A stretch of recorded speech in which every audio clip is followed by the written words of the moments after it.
Bonjour Amaya. Bonjour Daniel. Alors aujourd'hui, tu nous reviens pour nous parler de la notion de territoire. On l'a déjà abordé dans des vidéos sur notamment les pervers narcissiques. Aujourd'hui, on va aller un petit peu plus loin. L'idée, c'est de pouvoir se réapproprier son territoire et aussi se réapproprier son âme quelque part dans ces perceptions-là. Est-ce que tu peux redonner déjà la définition de l'appropriation de qu'est-ce que le territoire et aller plus en profondeur? Alors, le territoire, déjà, c'est que nous sommes formés de notre corps physique, mais aussi de divers corps énergétiques. Voilà, bon, entre autres le corps éthérique, le corps émotionnel ou astral, le corps mental, puis après plus loin des corps qui sont plus, on va dire, éthérés, parce que ce sont plus des corps spirituels. Mais déjà, si on s'arrête au corps mental, on va dire que tous ces corps, qui d'ailleurs se construisent au fur et à mesure de notre âge. La première année, c'est le corps physique, enfin, le corps éthérique la deuxième année, etc. Donc, on va dire que être dans son intégrité, d'être dans son territoire, c'est quand on est, je représente comme un œuf, je l'ai déjà dit, donc c'est vraiment un espace autour de nous, peut-être un peu même plus grand que ça, voilà, qui constitue en fait ce que je suis, ce que j'émane et qui représente ma vibration. Voilà, ça c'est déjà quelque chose qu'il faut comprendre. Alors ensuite, je parle de l'âme. Pourquoi? Parce que l'âme, elle cherche à s'incarner dans ce corps, mais on le sait, toujours les mêmes forces involutives font tout pour que justement nous soyons coupés de notre âme. Et quand je parle de l'âme, je parle plus en fait de notre dimension spirituelle, de notre partie qui est unifiée en fait. Voilà, c'est de ça dont je parle. Et en fait, reconquérir son territoire, ça va permettre de faire descendre en fait euh, notre, notre moi supérieur, notre partie spirituelle pour vraiment l'incarner dans la matière. Voilà, parce que dans la matière, il faut savoir quand même, on est coupé de tout ça. Et on fait tout pour nous couper justement de notre partie spirituelle. Donc, alors déjà, pourquoi je dis reconquérir le territoire? C'est parce qu'en fait, ben justement, cet œuf qui devrait être autour de nous, il n'est pas vraiment entier. Voilà. Donc, j'ai fait un petit schéma. Je suis pas très bonne en dessin, pardon, mais c'est juste un schéma pour vous montrer comment tout un chacun on peut se retrouver avec notre territoire. Voilà, j'espère que vous voyez bien le dessin. Tu me dis, Daniel, si c'est bon. Donc, on va dire que toutes les parties en grise, alors il peut y en avoir à l'intérieur, à l'extérieur, ces parties que j'ai mis en gris, donc, ça représente ce qui devrait être notre territoire, mais qui ne l'est plus. Et qui ne l'est pas, pourquoi? Parce qu'en fait, il y a plusieurs raisons. Alors, je ne vais pas rester avec ça dans les mains tout le temps. Donc, j'espère que vous regardez bien. Et après, je vais vous lancer dans mes explications. Non, Voilà. je pense, attends, tu peux le poser. De toute façon, on essaiera d'inclure, si on y arrive, hein, navré, ou D'accord. alors on le Bon, mettra en fin si on n'a pas réussi à l'inclure dans la d'accord. Bon, déjà, vidéo. je le pose. Enfin, juste, je vous dis avant de le Ouais. poser, vous voyez par exemple que là, le territoire, il n'est pas délimité où il faut. Il est comme enfoncé, comme ça. Voilà. Alors, ce qu'il faut comprendre, c'est que pourquoi le territoire il est enfoncé, c'est parce que dans la construction, comme j'explique, des corps qui se fait entre 0 et 7 ans, ça c'est très important à comprendre, en fait, au lieu de laisser l'enfant en fait s'épanouir, de l'aider à s'épanouir, eh bien, on lui a collé des choses dessus, on lui a pris sa place. C'est-à-dire que si je suis enfant, que je ne suis pas respectée, donc, je ne peux pas m'exprimer, surtout si, par exemple, je subis beaucoup d'autorité ou que je subis, même dans l'autre sens, complètement de la négligence. Ce corps, il ne va pas pouvoir se construire comme ça. Donc, notre œuf, on va l'appeler comme ça, notre œuf territoire, en fait, il va, il va être, euh, il va être déformé. Voilà. Et alors, la caractéristique de ça, alors je pense que vraiment, on a tous un œuf plus ou moins déformé, qu'on en soit conscient ou pas. Alors, ça peut être dans les contours, mais ça peut être aussi à l'intérieur. Alors, je l'ai dessiné peut-être un peu maladroitement, mais ça peut faire aussi des trous, en fait, à l'intérieur de nous, voilà, à l'intérieur de nos corps. Ce qu'il faut savoir, c'est que À partir du moment où, donc on va dire aussi que toutes les failles, toutes les agressions, comme j'en parle souvent, les traumatismes, effectivement, vont créer ces trous dans notre structure. Et, et en fait, à partir du moment où où on a des trous, ben, ce qui se passe, c'est que ça va être la porte ouverte pour, euh, pour beaucoup de choses. Alors, il y a, évidemment, il peut y avoir des forces évolutives, mais ce dont je vais parler surtout, c'est comment ça se passe entre êtres humains. Voilà. C'est-à-dire que si mon territoire, ici, il est comme ça veut dire que ça laisse la place. Par exemple, on va dire que ça, c'est la blessure du respect. C'est-à-dire que ça va laisser la place, c'est-à-dire qu'il y a d'autres personnes qui vont pénétrer dans mon territoire. Si je me suis décidé moi, je suppose que c'est moi.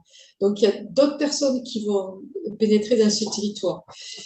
Et enfin, ça va être des personnes, ça va être des comportements, ça va être des attitudes, ça peut être n'importe qui, ça peut être quelqu'un que je croise dans la rue, ça va être... C'est juste que comme la vibration, il y a un trou, ben ce trou, il va être pris par d'autres personnes parce que à la base, nous sommes quand même des êtres prédateurs sans en être conscients. Encore une fois, ça aussi c'est un programme, c'est-à-dire qu'on a parlé des pervers narcissiques qui volaient l'énergie aux autres. On le fait tous, plus ou moins, de façon inconsciente, de prendre l'énergie à l'autre. Et on va se prendre, on va dire, l'énergie les uns aux autres par rapport à cette structure. C'est-à-dire que quand il y a une personne qui a une faiblesse, eh bien, inconsciemment, instinctivement, si on n'y met pas de conscience, mais par exemple, on va aller parler à sa place. Et ça, on peut le remarquer, par exemple, quand on est en groupe, et on peut même se surprendre à le faire, de parler à la place d'une personne. Et ça, si on fait ça, ça veut dire que, ben, que nous, des fois, sûrement, si je fais ça, c'est aussi que j'ai besoin de combler, parce qu'il y a les deux, c'est-à-dire quand on est comme ça, ces endroits-là, on a besoin de les combler, mais aussi on se fait attaquer, donc c'est les deux. En fait, on est... et dans les relations humaines, il y a beaucoup de ça, c'est-à-dire que nos relations humaines, elles sont gérées aussi par le fait que nous ne sommes pas dans notre œuf territoire, et que du coup, par rapport à ça, soit on cherche des compensations en allant voler de l'énergie à l'autre, euh, soit on va subir aussi l'autre qui va rentrer dans notre territoire. Donc, si je comprends bien, déjà, nous avons tous des failles des blessures dans nos territoires qui sont essentiellement dues à des périodes d'âge dans la petite enfance. Et aussi, ces bases moi, ces failles, comme un ping-pong en fait avec nos interlocuteurs, notre entourage. C'est un petit peu je te prends, tu me prends, je te prends, tu me prends. Mais c'est important peut-être aussi de poser des limites à un moment donné parce qu'on devient sans le vouloir des vampires énergétiques et on se fait aussi ponctionner sans s'en rendre compte par des vampires énergétiques qui n'en ont pas conscience. C'est du domaine du relationnel qui demande d'être en continuelle vigilance. C'est bien ça?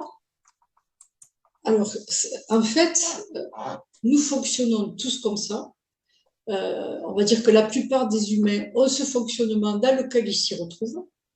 C'est-à-dire qu'une personne, souvent comme ça dans les familles aussi, il va y avoir une place. Si par exemple une personne, on lui a toujours appris à parler à sa place, à se taire, etc. Puis par exemple, c'est la grande sœur ou c'est la mère ou le père qui parle à sa place, et que ça c'est établi, que c'est admis, ça peut durer toute une vie comme ça. Hein. Voilà, c'est-à-dire que ça fait des espèces d'arrangements qui sont alors très inconfortables, mais confortable dans le fait que ça soit inconfortable parce qu'on ne bouge rien, on ne se pose pas de questions, ça fonctionne comme ça, c'est vivable. Voilà, ce qu'il faut se dire, c'est que l'être humain fonctionne beaucoup comme ça. On est tout le temps dans des à peu près, dans ce qu'on vit au quotidien, quoi, et dans ce que la société nous propose aussi. Hein, c'est quand même pas la joie. Là, donc, on est, je le répète, sur un point de vue spirituel. Donc, d'un point de vue spirituel, quand on essaye de vraiment regarder, parce que pour moi, la spiritualité, c'est un premier regarder qui je suis, comment je fonctionne, quelle est mon interaction avec les autres, quelle est mon interaction avec le monde, quelle est mon interaction avec le vivant. C'est tout ça pour moi la spiritualité. C'est pas juste se croire parfait, non, parce que là on est dans des aspects que, effectivement, comme tu le dis, si on ne met pas la conscience là-dedans, on verra rien du tout en fait. Voilà. Donc peut-être que la question à poser, c'est, si je me permets, Daniel, de poser la question, c'est comment je fais pour savoir que je ne suis pas dans mon territoire. Ça te va comme question. Voilà. Parce que ça, c'est une question qu'on va être amené à se poser. Alors déjà, quand je ne suis pas dans mon territoire, en tant que prédateur, c'est beaucoup plus difficile à détecter. Parce que, comme je l'ai dit, il y a par-dessus ça des programmes. C'est-à-dire que si à un moment, je prends la place, je prends trop de place parce que je parle trop, par exemple, et que donc je vais aller prendre quand même, je vais aller rentrer dans l'espace, dans le territoire de l'autre, parce que je vais monopoliser la parole. Enfin, c'est un exemple, il y en a d'autres. Hein. C'est pas qu'avec les mots, hein. Ça peut être aussi avec la présence, avec un tas de choses. Si je fais ça, ça va être beaucoup plus compliqué d'en prendre conscience, parce que justement, il va y avoir ce programme d'amnésie dessus. Donc là, ça demande vraiment encore plus de subtilité et d'humilité pour aller regarder tout ça. Mais moi, j'invite tout le monde à le faire parce que nous fonctionnons tous comme ça, tous comme ça, tous tout le temps. Voilà, on est sur le mode, on est programmé comme des prédateurs. Des prédateurs et des prédatés, j'ai envie de dire. Voilà.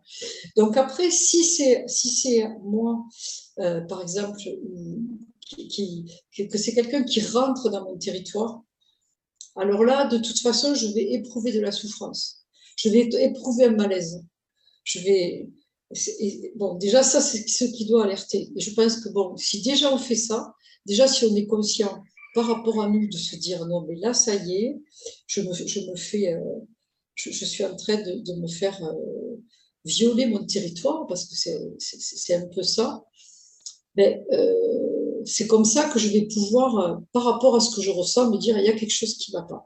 Mais ça demande du temps pour mettre en lumière tout ça. C'est pas du tout évident. Ça paraît évident comme ça, mais quand on le vit de l'intérieur, vu que c'est quand même quelque chose d'assez intime et tout ça, je pense qu'on n'en parle jamais ou pas souvent de ce dont je parle.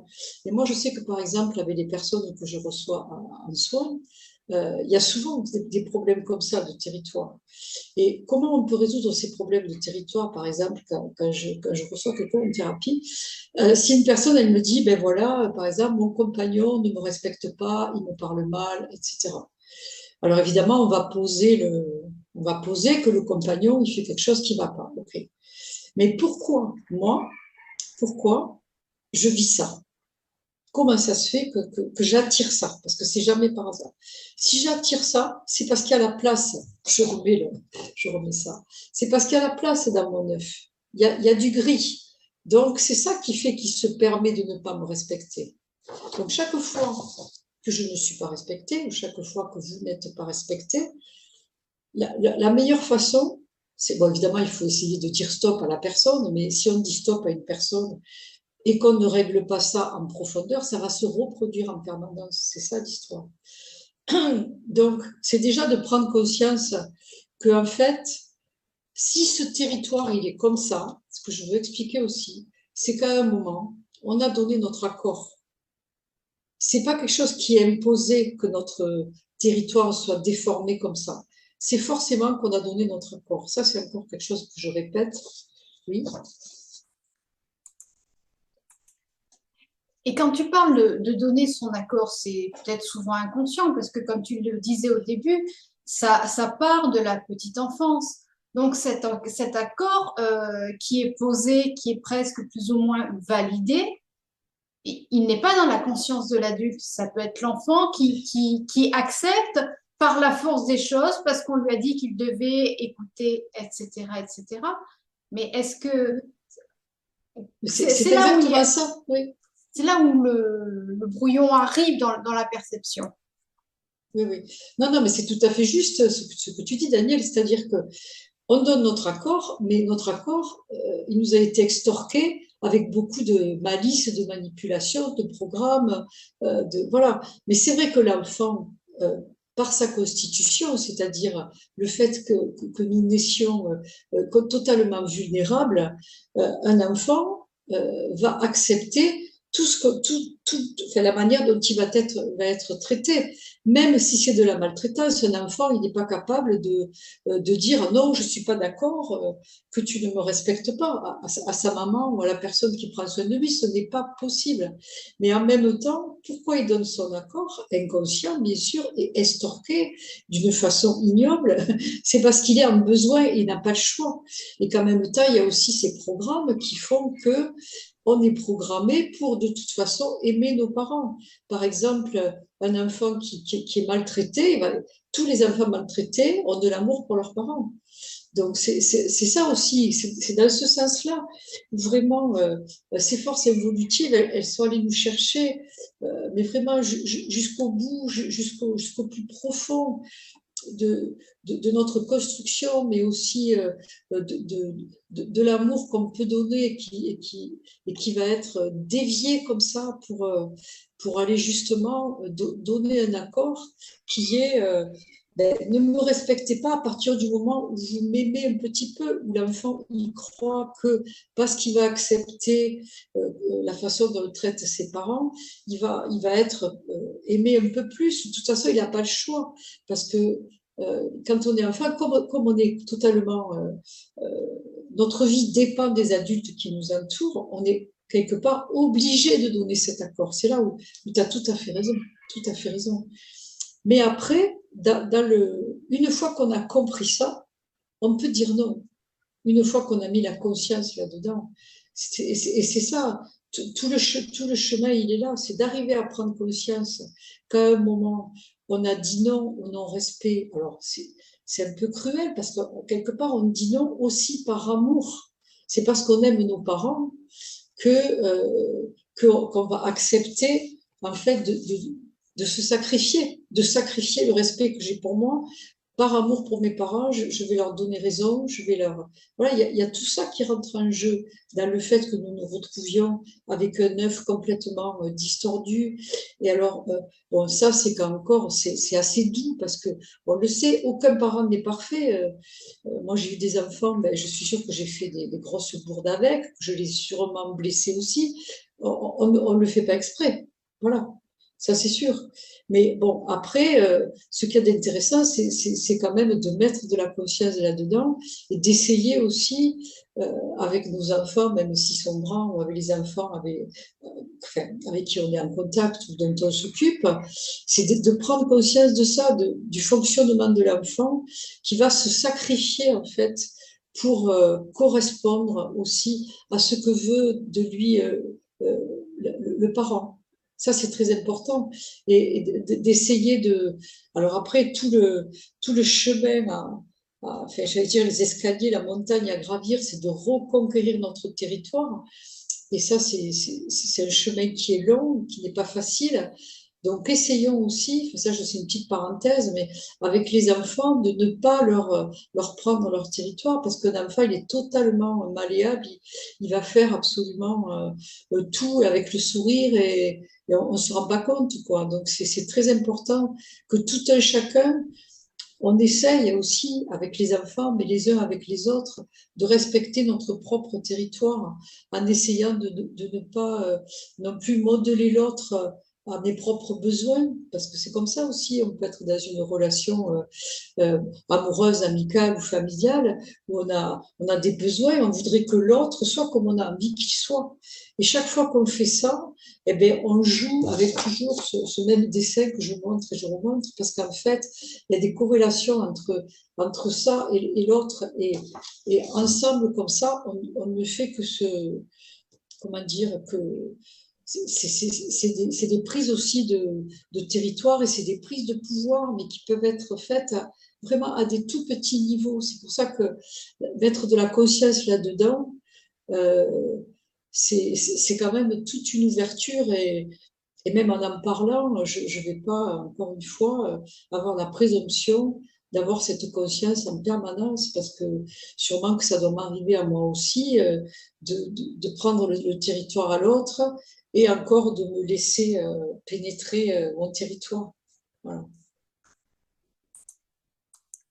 Peut-être que ce qu'il serait bon déjà d'observer, c'est, comme on l'a vu, hein, de quelle manière pouvoir se réapproprier son territoire. Ça passe déjà, comme tu le dis, par une prise de conscience du fait d'avoir des failles ou des lacunes dans son propre champ énergétique qui va attirer et, par sens inverse, qui va nous faire aller vers une personne qui va permettre d'imbriquer ou même d'accentuer des failles. Mais ce qui est important aussi, c'est d'observer cette conscience que l'on a envie d'y mettre ou pas, puisque certains n'ont pas envie d'y mettre de la conscience, ils vont être dans l'auto-flagellation, souvent même l'auto-victimisation, en disant c'est l'autre qui. Alors bien sûr, là, on ne parle pas de cas extrêmes, on ne parle pas de violence familiale ni conjugale, c'est encore un autre sujet. Je tiens quand même à le préciser, on est sur un degré beaucoup plus doux pour éviter peut-être certaines personnes de mésentendre nos propos. Là, l'idée, c'est de pouvoir mettre en lumière et en conscience toutes ces failles, comme tu le dis, qui sont très bien illustrées sur ton bonhomme cacahuète, comme je l'ai appelé tout à l'heure en off, mais qui est une réalité aussi.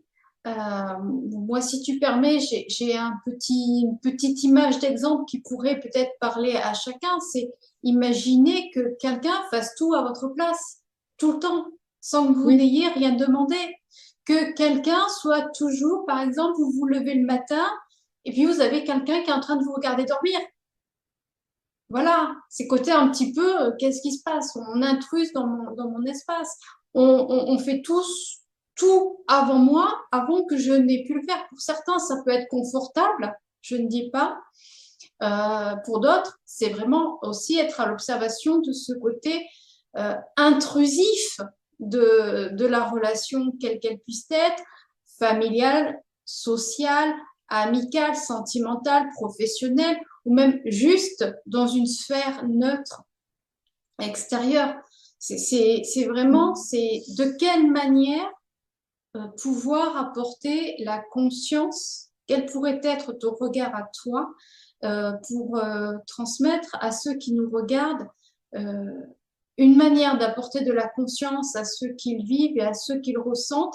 Et je précise encore une fois, ici, il ne s'agit pas de parler de personnes qui subissent des violences. Hein. Là, c'est quand même sur le même schéma. Hein, c'est sur le même schéma, mais nous n'avons pas schéma. Après c'est pas voilà. une vidéo sur la violence. Voilà, je tiens à le préciser aussi. Sur la maltraitance, c'est plus ça. Mais de toute façon, c'est évident que, aussi, juste pour répondre à ça, quand il y a des violences, c'est forcément parce qu'il y a ça. Hein. Si l'œuf il est entier, il n'y aura pas de violence. C'est ça qu'il faut comprendre. Après, ce que tu soulignes et qui est très intéressant, c'est le fait de, par exemple, comme tu dis, faire à la place d'eux, c'est-à-dire, par exemple, un enfant qui va être un peu trop chouchouté, mais un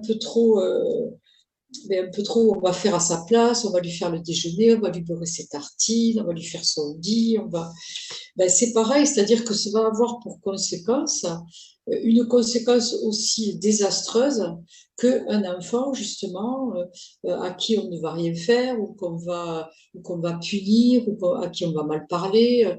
En fait, c'est toujours pareil, ça va toujours aller empiéter sur le territoire. Alors, évidemment, pour reconquérir son territoire, c'est aussi, comment dire, il faut quand même avoir une certaine intériorité pour aller, au lieu d'accuser l'autre, comme tu l'as souligné aussi, c'est que souvent on fait ça, encore une fois, c'est que si pas, parce que c'est sûr quand notre territoire est empiété, on subit de la violence. Enfin, je ne parle pas forcément de la violence physique, mais c'est de la violence verbale ou de la violence émotionnelle. En fait, de toute façon, quand nous ne sommes pas dans notre œuf territoire, nous sommes en souffrance, plus ou moins consciente, mais quand même au moment où...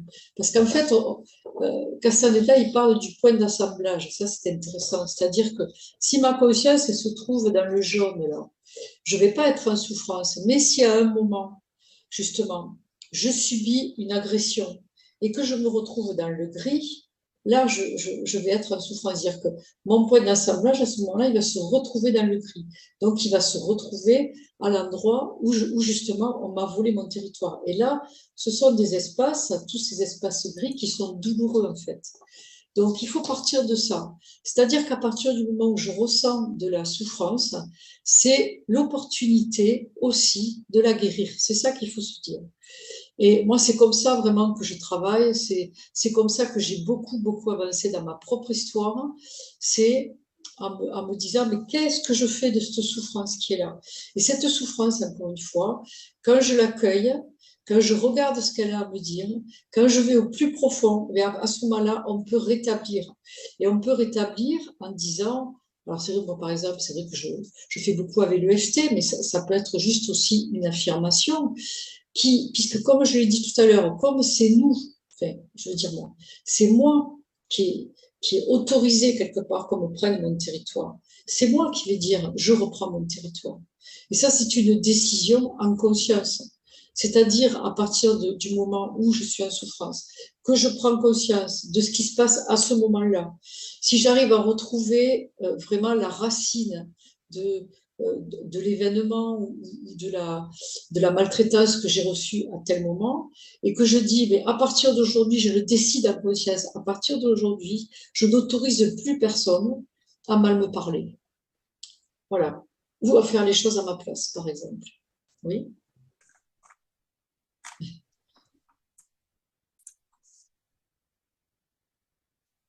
Voilà, donc ce qu'il y a de plus important, c'est donc cette décision que je vais prendre je décide maintenant que je décide que je n'accepte plus, par exemple, qu'on me parle mal. Voilà, il ne faut pas dire trop de négation, je vais essayer de le reprendre dans le bon sens. C'est à partir d'aujourd'hui, je décide de me respecter et d'être respectée. Et là où c'est important aussi, c'est que la façon dont je me traite, les autres vont me traiter. Et la façon dont les autres m'ont traité, c'est comme ça que je me traite. C'est tout un chaînon comme ça. C'est-à-dire à partir du moment où, dans mon enfance, par exemple, j'ai pas été entendue dans mes émotions, que je pouvais être triste, en colère, avoir peur. Bon, mais c'était toujours, allez, pousse-toi, tu nous déranges, ça va, tout va bien, allez, c'est bon. Et en fait, après, je ne serais pas capable d'écouter mes propres émotions. Donc ça, c'est important de comprendre qu'on se traite comme on a été traité. Et c'est important aussi de comprendre que comme ça, c'est un processus inconscient, on peut le changer. C'est-à-dire que je peux décider, à partir d'aujourd'hui, de dire, ah ben en fait, moi, maintenant, je vais être à l'écoute de mes émotions. Si je suis triste, je vais accepter d'être triste, je vais regarder pourquoi je suis triste. Si j'ai peur, enfin, pour chaque émotion, comme ça. Et ça, c'est quelque chose qui peut changer. Et à partir du moment où moi, je me respecte dans mes émotions, les autres vont me respecter. Et ça aussi, c'est une façon de rétablir, en fait, ce territoire. C'est déjà de bien se traiter. Voilà, ça, c'est une clé qui est très importante parce qu'on ne peut pas forcer les autres à être ce qu'ils ne sont pas. C'est plutôt accepter les autres tels qu'ils sont.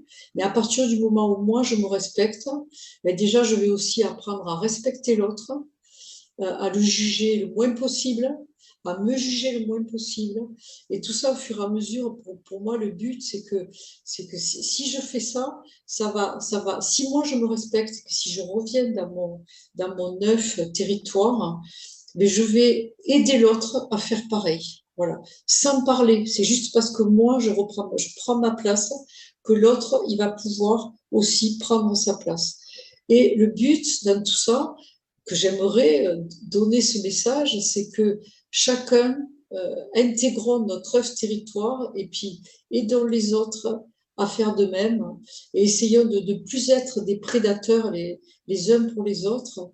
Mais pour moi, l'amour, quand on aime une personne, c'est vraiment respecter son territoire et l'aider justement aussi à reconquérir son territoire en le faisant pour soi. Et effectivement, si je le fais pour moi, je vais inciter l'autre à le faire. Voilà, un petit peu, pour moi, c'est un peu rapide cette vidéo aujourd'hui pour dire tout ça, parce que peut-être que nous reviendrons dessus. J'espère en tout cas que j'ai un peu éveillé de la curiosité pour vous et et que du coup, ça va. En tout cas, si vous avez des retours, ça serait avec plaisir. Si ça vous inspire ce que je dis, si vous avez des témoignages, voilà, ben merci de nous en faire part. Merci à Maya. En effet, comme tu le dis, nous avons un temps compté par le biais de ces enregistrements. Peut-être qu'à un moment donné, on essaiera d'être un peu plus longue et voire même, pourquoi pas, des directs comme on l'a déjà abordé. J'invite chacun, tous ceux qui nous regardent, à ne pas hésiter à liker, partager cette vidéo de manière à favoriser l'algorithme. Je rappelle, ces vidéos ne sont pas monétisées, cette chaîne n'est pas monétisée. L'idée, c'est de partager un maximum. Euh, Ici, aucune définition d'un savoir absolu, juste un partage d'informations et de vécu. Et si vous souhaitez que Amaya propose des compléments de vidéos de séquences EFT, comme elle l'a abordé dans ses différentes vidéos, mais également dans celle-ci, n'hésitez pas à en faire part dans la barre de commentaires également, de manière à nous permettre de vous apporter le plus de vidéos et de plus de complémentarité possible. Je vous remercie infiniment et je te remercie infiniment, Amaya, comme à chaque fois d'une telle ouverture de cœur et d'oser prendre ton territoire en invitant chacun à prendre le sien. Je te remercie infiniment, Maya. Merci Daniel et au revoir à tous, à bientôt. Au revoir à tous. Au revoir.